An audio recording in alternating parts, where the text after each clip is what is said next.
नमस्कार दोस्तों, आज हम लोग देखेंगे एडुटेरिया का सेट नंबर 3। इससे पहले हम लोगों ने 2 सेट देखे थे पूरे डिस्क्रिप्शन के साथ। ये सेट भी आपको फुल डिस्क्रिप्शन के साथ मिलेंगे। आप लोग पूरे वीडियोस को शुरू से अंत तक लास्ट तक देखेंगे, निश्चित ही आपके परीक्षा में बहुत मदद मिलेगी। चलिए स्टार्ट करते हैं आज का पहला प्रश्न से। आज का पहला प्रश्न है, निम्नलिखित में से कौन सा सहायक संधि की विशेषता नहीं है? देशी रियासतों को एक ब्रिटिश रेजिमेंट में रखना होता है। देशी रियासतों के आंतरिक शासन कंपनी का अधीन होगी। देशी रियासतों की विदेश नीति कंपनी के अधीन होगी। कंपनी के सेना का खर्च रियासत उठाएगी। तो इसका आंसर हो जाएगा ऑप्शन नंबर बी। ये उसकी विशेषता नहीं थी, बाकी तीनों उसकी विशेषता थी। तो हम लोग जानते हैं सहायक संधि पद्धति शुरू किसने किया था? वेलेजली ने। किसने शुरू किया था? वेलेजली ने। अच्छा, आप लोग बताइए, सहायक संधि स्वीकार करने वाला पहला प्रांत था हैदराबाद। कौन था? हैदराबाद।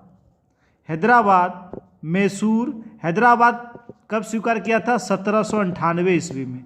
उसके बाद मैसूर 1799 ईस्वी में। उसके बाद तंजौर 1799 ईस्वी में। उसके बाद अवध 1801 ईस्वी में। अच्छा, एक और था, इंदौर के होलकरों ने सहायक संधि को स्वीकार नहीं किया। ये क्वेश्चन में आया हुआ है, इंदौर के होलकरों ने सहायक संधि स्वीकार नहीं किया था। चलिए आगे देखते हैं अगला प्रश्न है, निम्न में से किस समाचार पत्र पर वर्नाकुलर प्रेस एक्ट के तहत कार्रवाई की गई? तो किस समाचार पत्र पर कार्रवाई किया गया था? Bharat Mihir. Option number B, Bharat Mihir. तो हम लोग जानते हैं वर्नाकुलर प्रेस एक्ट किसने लाया था? लिप्पन ने, लॉर्ड लिप्पन ने। और इसका जो एक्ट लाया था उसमें यह कहा गया था कि अगर किसी अखबार में कोई भी आपत्तिजनक चीज़ छपती है तो प्रिंटिंग प्रेस सहित उसकी सारी संपत्ति सरकार जब्त कर सकती है। चलिए अगला प्रश्न देखते हैं, इंडिपेंडेंस नामक समाचार पत्र किनके द्वारा प्रकाशित किया गया था? तो किनके द्वारा प्रकाशित किया गया था? Motilal Nehru. Option number B. Nehru के द्वारा डिस्कवरी ऑफ इंडिया, मेरी कहानी। और हम लोग देख लेते हैं चित्तरंजन दास की भी एक समाचार पत्र इन्होंने, इंडिया फॉर इंडियंस। और ये जो के.एम. पनिकर, ये कौन थे? हिंदुस्तान टाइम्स के संपादक थे। कौन? के.एम. पनिकर। चलिए आगे देखते हैं। अगला प्रश्न है, बाल हत्या प्रथा किस प्रेसिडेंसी में अधिक थी? तो किस प्रेसिडेंसी में अधिक थी? बंगाल प्रेसिडेंसी में। Option number C. अच्छा, शिशु हत्या पर रोक किसने लगाया था? लॉर्ड वेलेजली ने। सती प्रथा और ठगी प्रथा का अंत किया था लॉर्ड विलियम वेंटिंग ने। दास प्रथा का उन्मूलन किया था एलन ब्रो ने। किसने? एलन ब्रो ने। Age of consent act Lansdowne ने। और native marriage act Northbrook ने। याद रखेंगे, इससे क्वेश्चन आते ही हैं। चलिए आगे देखते हैं अगला प्रश्न है, रेशमी रुमाल षड्यंत्र किससे संबंधित है? तो देख लेते हैं हम लोग, रेशमी रुमाल किससे संबंधित है? Maulvi Ubaidullah Sindhi. Option number B. अगला प्रश्न देखते हैं, असहयोग आंदोलन के लिए प्रस्ताव किस कांग्रेस अधिवेशन में पारित किया गया था? तो किस अधिवेशन में? नागपुर अधिवेशन में। 1920 में जो अधिवेशन हुआ था नागपुर में, जिसकी अध्यक्षता कर रहे थे सी.वी. राघवाचारी ने। और असहयोग आंदोलन का प्रस्ताव किसने रखा था? तो सी.आर. दास ने। किसने रखा था? चित्तरंजन दास ने। चलिए आगे देखते हैं अगला प्रश्न, 7 नंबर प्रश्न है, निम्नलिखित में कौन पारिस्थितिकी तंत्र के विषय में सही नहीं है? तो कौन सही नहीं है? यह एक बंद तंत्र होता है, यही सही नहीं है। ऑप्शन नंबर ए, पारिस्थितिकी तंत्र खुला तंत्र होता है। कैसा तंत्र होता है? खुला तंत्र होता है। इसकी अपनी उत्पादकता होती है। यह एक प्राकृतिक संसाधन तंत्र होता है। यह एक कार्यशील इकाई होता है। तो इसका आंसर हो जाएगा ऑप्शन नंबर ए। आगे देखते हैं अगला प्रश्न। अगला प्रश्न है निम्नलिखित में से कौन प्रसिद्ध जैविक हॉटस्पॉट है? तो कौन है? पश्चिमी घाट। कौन है? पश्चिमी घाट, जिसे सह्याद्री भी बोलते हैं। पूर्वी घाट को क्या बोलते हैं? पूर्वी घाट को बोलते हैं कोरोमंडल। क्या बोलते हैं? कोरोमंडल। कोरोमंडल। अगला प्रश्न देखते हैं। अगला प्रश्न है किस चक्र के संचालन में सौर विकिरण की महत्वपूर्ण भूमिका होती है? तो किसकी महत्वपूर्ण भूमिका होती है इस सौर विकिरण के लिए? जल चक्र। किसकी? जल चक्र। Option number B. चलिए आगे देखते हैं अगला प्रश्न। अगला प्रश्न है गौतम बुद्ध ने संघ में भिक्षुणी या स्त्री के प्रवेश की अनुमति कहाँ दी थी? तो कहाँ दी थी? गौतम बुद्ध ने कहाँ दी थी? वैशाली में। कहाँ दी थी? वैशाली में। हम लोग जान लेते हैं। तो बुद्ध ने प्रथम उपदेश कहाँ दिया था? सारनाथ में। कहाँ दिया था? सारनाथ में। सर्वाधिक उपदेश श्रावस्ती में। सर्वाधिक उपदेश श्रावस्ती में। गौतम बुद्ध का जन्म कब हुआ था? 563 ईसा पूर्व। 563 ईसा पूर्व कपिलवस्तु। और इनकी मृत्यु कहाँ हुई थी? कुशीनीरा में 483 ईसा पूर्व। 483 ईसा पूर्व। चलिए आगे देखते हैं 11 नंबर प्रश्न।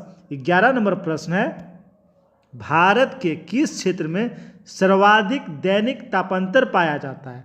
तो किस क्षेत्र में पाया जाता है? मरुस्थलीय क्षेत्र। किस क्षेत्र में? मरुस्थलीय क्षेत्र, जिसका विस्तार ज़्यादातर कहाँ है? राजस्थान में। कहाँ? राजस्थान में। यहाँ दिन और रात का तापमान में काफ़ी अंतर पाया जाता है। चलिए आगे देखते हैं अगला प्रश्न। अगला प्रश्न है 3 जनवरी को उपसौर की घटना होती है। तो उपसौर की घटना कब होती है? उपसौर की घटना कब होती है? जब पृथ्वी और सूर्य की दूरी न्यूनतम हो। Option number C. जब पृथ्वी और सूर्य की दूरी कम हो तब कौन सी घटना होती है? उपसौर की घटना होती है। और जब पृथ्वी और सूर्य की दूरी अधिक हो तब कौन सी घटना होती है? अपसौर की घटना होती है। और ये कब होती है? तो ये 4 जुलाई को होता है। चलिए आगे देखते हैं अगला प्रश्न। अगला प्रश्न है कौन सी भूकंप तरंगें सबसे विनाशकारी तरंग होती है? तो कौन सी भूकंप तरंगें? तो इसका आंसर हो जाएगा ऑप्शन नंबर सी, एल तरंगें। एल तरंगें सबसे अधिक विनाशकारी होती है, जबकि इसका जो है गति सबसे कम होता है। एल तरंग का गति सबसे कम होता है। सबसे अधिक गति होता है पी तरंग का, उसके बाद एस तरंग का। पी तरंग को हम लोग प्राइमरी तरंग कहते हैं, एस तरंग को हम लोग कहते हैं सेकेंडरी तरंग, और एल तरंग को हम लोग सतही तरंग भी कहते हैं। इसका स्पीड जो होता है 1.5 से 3 किलोमीटर प्रति सेकेंड। एल तरंग का खोज किया था एच डी लव ने। किसने किया था? एच डी लव ने। अब भूकंप की तीव्रता हम लोग किस में मापते हैं? सिस्मोग्राफ से। चलिए आगे देखते हैं। अगला प्रश्न है निम्नलिखित में से कौन सही सुलेमित है? तो कौन सा? रेड क्लिफ भारत चीन। रेड क्लिफ भारत चीन, ये सही है? ये गलत है। रेड क्लिफ रेखा भारत और पाकिस्तान के बीच है। डुरंड रेखा भारत और पाकिस्तान, गलत, पाकिस्तान और अफगानिस्तान के बीच है। मैगिनोट रेखा फ्रांस और जर्मनी, ये सही है। मैगिनोट रेखा फ्रांस। हिंडनबर्ग रेखा, तो हिंडनबर्ग रेखा किसके बीच है? जर्मनी और पोलैंड। ये है जर्मनी और पोलैंड के बीच। पोलैंड के बीच। चलिए आगे देखते हैं अगला प्रश्न। अगला प्रश्न है निम्नलिखित में से कौन सी पर्वत श्रृंखला सबसे लंबी है?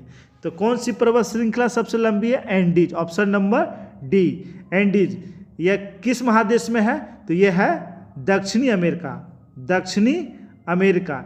इसकी सबसे ऊंची चोटी का नाम है एकांकगुआ। क्या नाम है? एकांकगुआ। रॉकी पर्वत श्रृंखला कहाँ है? उत्तरी अमेरिका में। कहाँ है? उत्तरी अमेरिका में। अल्प्स ये है यूरोप में, अल्पास यूरोप में, और हिमालय हम लोग जान रहे हैं एशिया में है। चलिए आगे देखते हैं अगला प्रश्न। अगला प्रश्न है, किस अधिनियम द्वारा केंद्रीय बजट को राज्यों के बजट से अलग किया गया? तो किस अधिनियम के द्वारा? भारत शासन अधिनियम 1919। भारत शासन अधिनियम 1919, इसके द्वारा प्रांतों में द्वैत शासन लागू किया गया। प्रांतों में द्वैत शासन, द्वैत शासन। अच्छा आप लोग बताएं, द्वैत शासन का जनक किसे कहा जाता है? लियोनस कार्टियस, लियोनस कार्टियस, लियोनस कार्टियस को द्वैत शासक का जनक कहा जाता है। चलिए आगे देखते हैं अगला प्रश्न। अगला प्रश्न है, निम्नलिखित में से किस योजना के आधार पर संविधान सभा का गठन हुआ? तो संविधान सभा का गठन किस योजना पे हुआ? कैबिनेट मिशन पर। किस पर? कैबिनेट मिशन पर। तो आप लोग मुझे बताएं, कैबिनेट मिशन भारत कब आया? कैबिनेट मिशन भारत आया 24 मार्च 1946 को। 24 मार्च 1946 को भारत आया था। चलिए इसके 3 सदस्य थे। चलिए आगे देखते हैं 18 नंबर प्रश्न, अंतरिम सरकार के गठन की घोषणा कब की गई? तो अंतरिम सरकार की घोषणा कब किया गया था? 24 अगस्त 1946। 24 अगस्त 1946 जो गठन हुआ था उसमें प्रधानमंत्री कौन बने थे? तो प्रधानमंत्री नेहरू जी थे, गृह मंत्री सरदार वल्लभ भाई पटेल, रक्षा मंत्री बलदेव सिंह, कृषि मंत्री डॉक्टर राजेंद्र प्रसाद। चलिए आगे देखते हैं 19 नंबर प्रश्न, और 19 नंबर प्रश्न है, निम्नलिखित में से कौन सा कथन सही है? तो कौन सा कथन सही है पढ़ लेते हैं। जब राज्य में राष्ट्रपति शासन लागू हो तो संसद को संबंधित राज्य के लिए राज्य सूची पर कानून बनाने की शक्ति प्राप्त हो जाती है। ये सही है। राष्ट्रपति शासन के उपरांत भी संसद द्वारा बनाया गया कानून प्रभावी रहता है। ये भी सही है, ऑप्शन नंबर सी। इसका आंसर हो जाएगा ऑप्शन नंबर सी। चलिए आगे देखते हैं अगला प्रश्न। अगला प्रश्न है, अनुच्छेद 54 का संबंध, अनुच्छेद 54 का संबंध किससे है? तो अनुच्छेद 54 का संबंध राष्ट्रपति के निर्वाचन से है, राष्ट्रपति के निर्वाचन में है। 52 कहता है कि भारत में एक राष्ट्रपति होगा, यानी राष्ट्रपति का पद। 53 उसके कार्यकाल, 54 निर्वाचन। अब 55 कहता है कि उसकी जो निर्वाचन पद्धति होगी वो कैसी होगी? एकल संक्रमणीय पद्धति के द्वारा। अनुच्छेद 61 राष्ट्रपति पर महाभियोग। अनुच्छेद 72 राष्ट्रपति के क्षमादान के बारे में, राष्ट्रपति क्षमादान दे सकता है। चलिए आगे बढ़ते हैं अगला प्रश्न। अगला प्रश्न है, निम्न कथनों में से कौन सा गलत है? तो कौन सा गलत है? राज्य लोक सेवा आयोग के सदस्यों व अध्यक्षों की नियुक्ति राज्यपाल द्वारा की जाती है। तो ये सही है। राज्य लोक सेवा आयोग के अध्यक्ष या सदस्य के कार्यकाल के बाद को पुनः नियुक्ति नहीं की जा सकती, ये भी सही है। राज्य लोक सेवा आयोग के अध्यक्ष तथा सदस्यों के वेतन राज्य संचित निधि से दिया जाता है, जबकि पेंशन भारत सरकार के निधि से दिया जाता है। यही गलत है, option number C. Option number C गलत है। उसके वेतन जो है भारत सरकार के द्वारा दिया जाता है और उसकी जो पेंशन है वो राज्य सरकार द्वारा दिया जाता है। चलिए आगे देखते हैं 22 नंबर प्रश्न, और 22 नंबर प्रश्न है, निम्न वित्त आयोग के संबंध में निम्न कथनों पर विचार कीजिए। वित्त आयोग में एक अध्यक्ष व 2 सदस्य होते हैं। इसका कार्यकाल राष्ट्रपति के आदेश के तहत तय होता है। इसकी पुनः नियुक्ति नहीं हो सकती। तो इसका आंसर होगा ऑप्शन नंबर 22 का हो जाएगा ऑप्शन नंबर बी। 1 और 2 गलत है, 1 और 3, 1 भी गलत और 3 भी गलत। वित्त आयोग में 1 सदस्य और 4 अन्य सदस्य होते हैं, यानी कुल 5 सदस्य होते हैं। इसके अध्यक्ष को मिला के कुल कितने सदस्य होते हैं? 5 सदस्य होते हैं, और इनकी पुनः नियुक्ति नहीं हो सकती, इनकी पुनः नियुक्ति हो सकती है। तो ऑप्शन नंबर हो जाएगा बी। चलिए आगे देखते हैं 23 नंबर प्रश्न, 23 नंबर प्रश्न है, निम्न में से कौन आरबीआई की मौद्रिक नीति के मात्रात्मक उपकरण है? वैधानिक तरलता अनुपात ये भी है, नगद आरक्षित अनुपात ये भी है, खुले बाजार की क्रियाएं ये भी है। तो इसका आंसर हो जाएगा option number D, option number D. चलिए आगे देखते हैं हम लोग 24 नंबर प्रश्न, और 24 नंबर प्रश्न है, प्रधानमंत्री किसान संपदा योजना का मुख्य उद्देश्य है, इसका मुख्य उद्देश्य क्या है? खाद्य प्रसंस्करण को बढ़ावा देना। ऑप्शन नंबर सी, खाद्य प्रसंस्करण को बढ़ावा देना। अगला प्रश्न देखते हैं। अगला प्रश्न है, निम्नलिखित में से कौन सी समिति FRBM अधिनियम से संबंधित है? तो कौन सी समिति संबंधित है? Option number D, option number D, NK Singh समिति, NK सिंह समिति। तो FRBM का फुल फॉर्म हो जाता है fiscal responsibility and budget management. इसका काम क्या है? सरकारी राजस्व और व्यय के बीच संतुलन बनाए रखना। चलिए आगे देखते हैं। 26 नंबर प्रश्न है, निम्नलिखित में से कौन सा संस्थान न्यूनतम समर्थन मूल्य MSP के बारे में भारत सरकार को सिफारिश करता है? तो कौन सी संस्था? कृषि लागत एवं मूल्य आयोग। Option number C, option number C. अच्छा, नीति आयोग। तो नीति आयोग की स्थापना कब हुआ? 1 जनवरी 2015, 1 जनवरी 2015। नाबार्ड, नाबार्ड की स्थापना कब हुआ? 1982। नाबार्ड की स्थापना कब हुआ? 1982।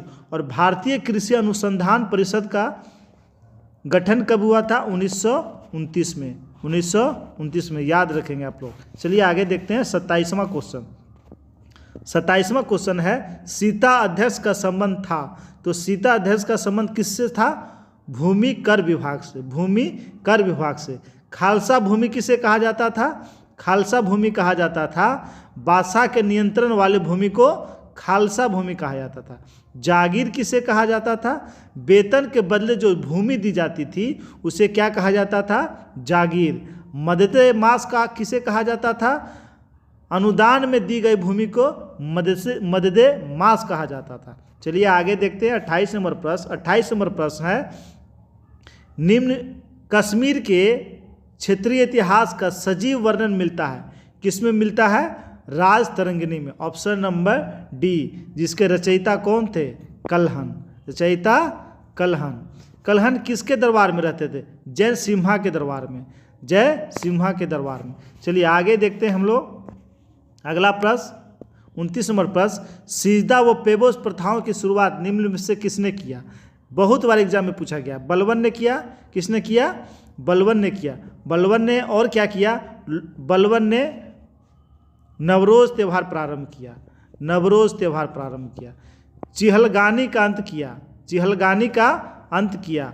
लोह एवं रक्त नीति अपनाई। कैसी नीति अपनाई? लोह एवं रक्त नीति। और नासिर नसरुद्दीन ने इसे क्या चीज़ का उपाधि दिया था? उलुग खां। क्या चीज़ की उपाधि दिया था इसे? उलुग खां, उलुग खां। चलिए आगे देखते हैं 30 नंबर प्रश्न। और 30 नंबर प्रश्न है, उत्वी कौन था? तो उत्वी कौन था? हम लोग जानते हैं उत्वी कौन था? उत्वी एक इतिहासकार था। ऑप्शन नंबर ए। तो उत्वी किस शासक के दरबार में था? तो उत्वी किसके दरबार में? मोहम्मद गजनी के दरबार में, मोहम्मद गजनी के दरबार में। इसके दरबार के और इतिहासकार कौन थे? अल-बरूनी, अल-बरूनी, फिरदौसी, फारूकी, ये सारे मोहम्मद गजनी के साथ भारत आया था। चलिए आगे देखते हैं हम लोग अगला प्रश्न, शेरशाह के बारे में कौन सा कथन असत्य है? तो कौन सा कथन असत्य है? शेरशाह ने बिलग्राम के युद्ध में, शेरशाह ने बिलग्राम के युद्ध में द्वितीय अफगान राज्य की स्थापना दिल्ली पर की थी। सही है। शेरशाह ने उपज के 1/3 भाग कर के रूप में निर्धारित किया। यह भी सही है। शेरशाह का मकबरा दिल्ली में, दिल्ली में नहीं, कहाँ है? सासाराम में। शेरशाह का मकबरा कहाँ है? सासाराम में। शेरशाह के भूमि, शेरशाह के द्वारा भूमि की पैमाइश हेतु सन की डंडी सिकंदरी गज का प्रयोग किया। यह भी सही। तो इसका आंसर हो जाएगा option number C, option number C. आगे देखते हैं अगला प्रश्न। अगला प्रश्न है, किस प्रसिद्ध शासक के द्वारा अमुक्त मालद्य लिखा गया? किसके द्वारा लिखा गया? कृष्णदेव राय। कृष्णदेव राय के द्वारा लिखा गया था। आप लोग बताएंगे इसके द्वारा एक और संस्कृत में ग्रंथ लिखा गया था जिसका नाम था जामवंती कल्याणम।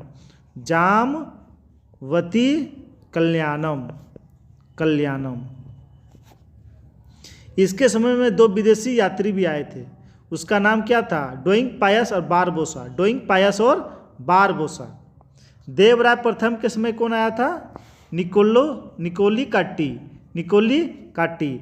और देवराय द्वितीय के समय अब्दुल रज्जाक। देवराय द्वितीय के समय अब्दुल रज्जाक।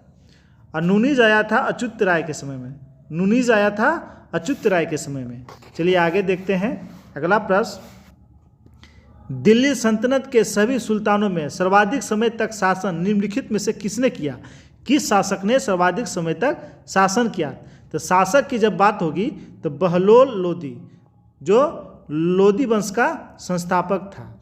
अगर क्वेश्चन पूछा जाए तो किस वंश ने दिल्ली सल्तनत पर सबसे अधिक समय तक शासन किया, तो हो जाएगा तुगलक वंश।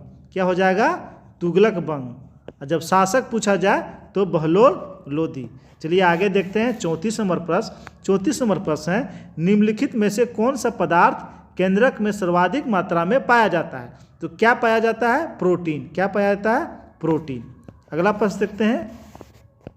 अगला प्रश्न है, प्रकाश संश्लेषण की प्रक्रिया की प्रकाशित अभिक्रियाएं क्लोरोप्लास्ट में कहाँ होती है? तो प्रकाश संश्लेषण जो प्राकृतिक अभिक्रियाएं होती है वो कहाँ होती है? वो होती है ग्रेना में। कहाँ होती है? ग्रेना में होती है। एस्टोमेटा किसे कहा जाता है? एस्टोमेटा। तो पत्तियों में जो छोटे छोटे छिद्र होते हैं उसे क्या कहा जाता है? एस्टोमेटा कहा जाता है। और क्रोमोप्लास्ट क्या कहा जाता है? ये क्या करते हैं? ये जो है लाइट एनर्जी को रासायनिक ऊर्जा में परिवर्तित करते हैं। यानी आप कह सकते हैं कि पेड़ पौधे का भोजन का निर्माण कौन करता है? क्रोमोप्लास्ट के द्वारा ही होता है। चलिए आगे देखते हैं। अगला प्रश्न है, हेलोफाइट होता है। तो हेलोफाइट क्या होता है? हेलोफाइट होता है वे पौधे जो लवणों वाली मिट्टी में उगते हैं। जो लवणों वाले मिट्टी में उगते हैं उसे क्या कहते हैं? हेलोफाइट कहते हैं। अच्छा, लियोफाइट किसे कहते हैं? तो लियोफाइट कहते हैं चट्टानों पर उगने वाले पौधे को लियोफाइट कहते हैं।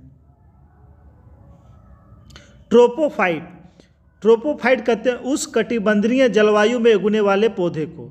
हाइग्रोफाइट दलदली भूमि पे उगने वाले पौधों को हाइग्रोफाइट। जेरोफाइट मरुस्थलीय भूमि पे उगने वाले को जेरोफाइट कहते हैं। हाइड्रोफाइट जल में उगने वाले पौधे को हाइड्रोफाइट कहते हैं। अब मेसोफाइट शीतोष्ण कटिबंध में उगने वाले को मेसोफाइट कहते हैं। चलिए आगे देखते हैं। अगला प्रश्न,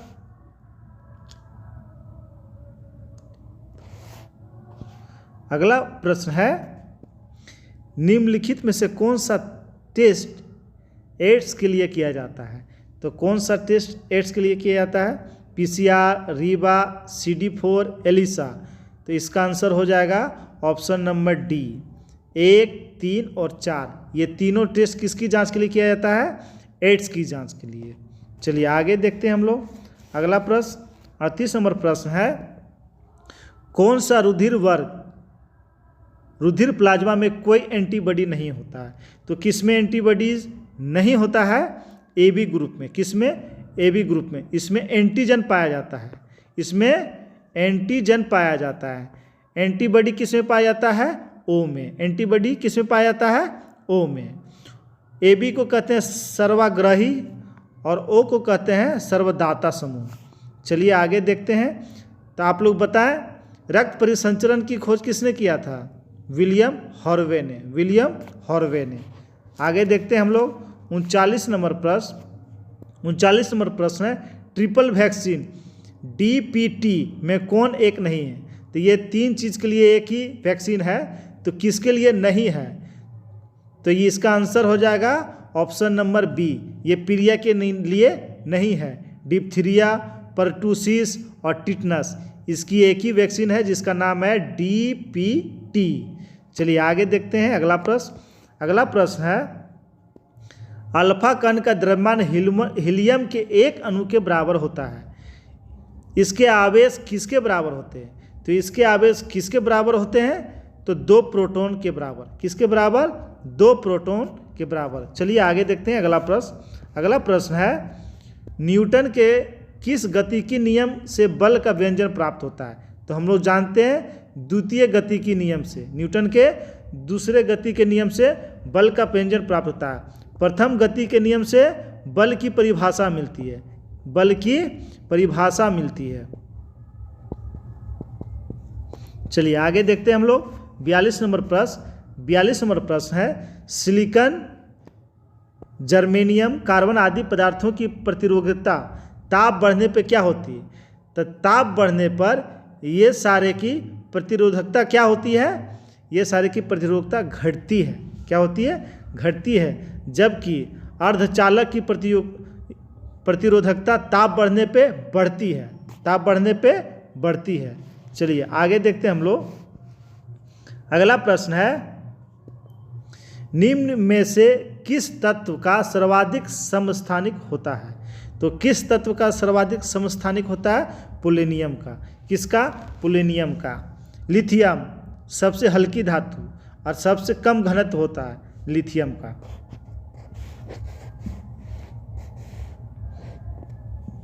अगला प्रश्न 44 नंबर, हाइड्रोजन को जलाने से क्या बनेगा? तो जब हम लोग हाइड्रोजन को जलाते हैं, तो हाइड्रोजन को जब हम लोग जलाएंगे तो क्या बनेगा? जल। हाइड्रोजन को जलाने पे क्या बनेगा? जल बनेगा।